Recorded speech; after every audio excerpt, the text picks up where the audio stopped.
For me personally, the term passive takes on a lot of different forms. I know a lot of times it can be referred to in a very negative sense. So the idea that you're not being active, you're not actively chasing after something else. But I think for passiveness in regards to myself as an Asian American, as specifically an Asian, it's a very big part of my identity. And as such, I can't put a label on it, whether it be positive or negative.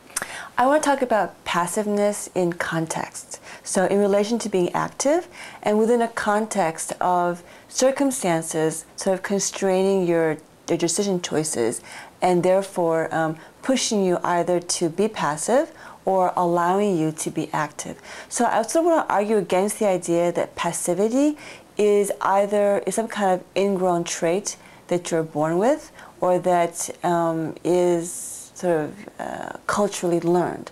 I don't think that that's actually quite accurate. So for example, during the slave era in the United States, blacks were seen as being passive, right? That they were inferior, backwards and slow, and being passive was part of that they were too,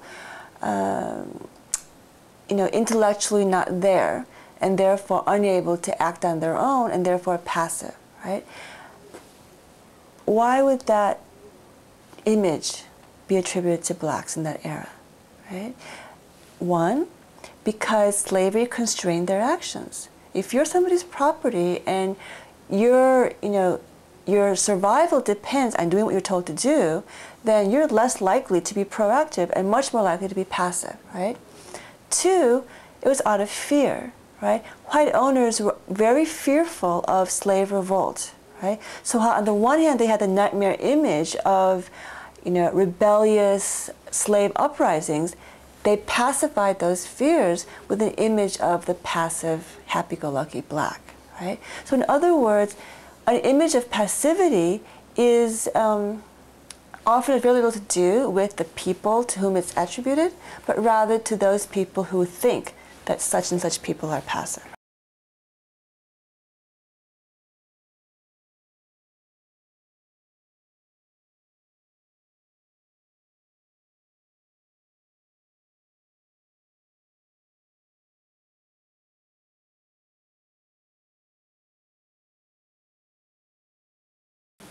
Well, actually, it's interesting. I think that Asian Americans have been quite involved in the recent episodes. For example, the egging incidents, the targets of that were two South Asian American women, and they and their friends were not shy about speaking out, right? And calling this incident out into public attention. Asian American students have been involved in a effort that's been at least a year or two of students trying to convince the administration to institute a diversity course requirement, right?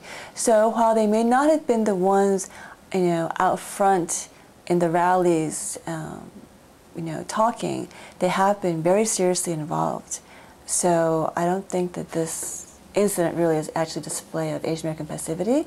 It's really more an incident of Asian American involvement and engagement. There's something different going on this time on campus, at least from what I know from the past 6 years, and that is that there are student organizations, not existing organizations, that students are organizing within their groups and across groups that they identify with to really host conversations and to really make demands in the administration, and also to just really talk to one another and find out what's going on. People have also wondered, well, if we just sit around and talk, isn't that just another act of passivity?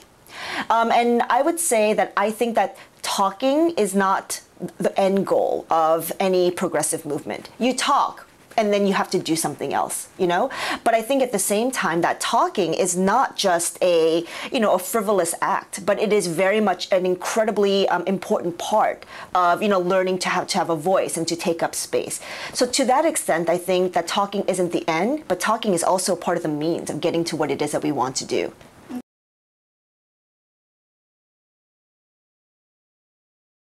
the biggest thing that we should do is try to get like the cultural groups to integrate other like ethnicities and cultures, and to sort of promote that it's not necessarily, it's a safe space for people within that culture, but it's also a way for other people to learn about that culture. So I think if those cultural groups, and like even, I don't know, fraternities and sororities and like ASG and stuff like that, if all those groups can get that idea going, then we'll be able to break down those divisions.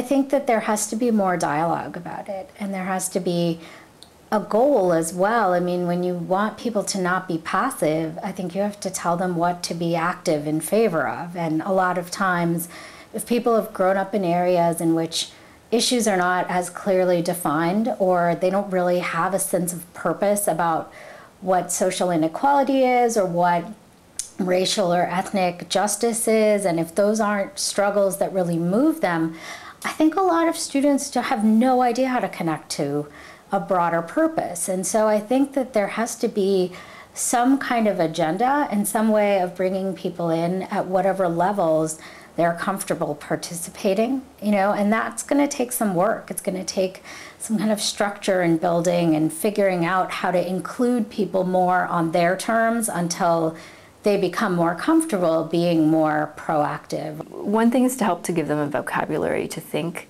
and understand race and racial experience. And that's what we try to do in our classes in Asian American Studies. People will say, like, I sort of had a feeling, but now it gives them words. So when you have words, you're able to share, you're able to articulate, you're able to mobilize and organize. But I think that secondly, is we need to give students confidence to be able to do this. And so, we give students projects, we give them resources to say, here's a project, we want you to do this and run with it. That's kind of what we did with our advisory board, which then Asian NU Project did. We said, we charged them with the task and the resources to do. And so then they did something with it. And then third is something which I hope that we can develop more in Asian American Studies is, I think that there's a lot of different mediums for people to articulate and to have a voice, to share a voice and to have a voice. And one is a literal voice, is by talking, right? But we're much more complex beings, and we express ourselves through art, through music, through drama, through theater. And actually, I think that that's one of the components that I would very much like to develop more in Asian American Studies, is a component of arts and activism. Because that, I think, inspires and really empowers not just the youth, but all people in a way that that is pretty, that goes beyond just sort of the intellect.